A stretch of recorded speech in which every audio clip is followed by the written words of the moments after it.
Kemudian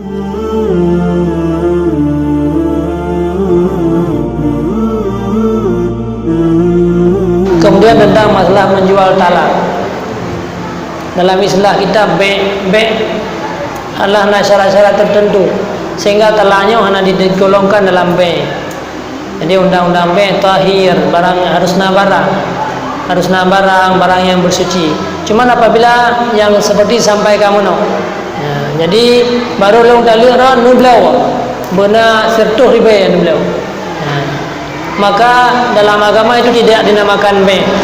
Kembali kepada namanya khulu, walaupun lafaz yang diucapkan lagi kan, tapi dia itu dinamakan dengan khulu. Apabila disetujui oleh permohonannya dan ditemjofeng oleh permohonannya, maka talak itu jatuh dengan semata-mata lafaz yang diucapkan lagi mono nyan taliji jatuh itama dalam khulu. Jadi khulunya hanya mesti ikhtalatu, hanya mesti. Jadi dengan lafaz-lafaz yang lain yang memberi indikasi atau yang terpaham kepada tamukabalah talak dengan harta, itu dinamakan dengan khulu. Maka itu termasuk dalam khulu.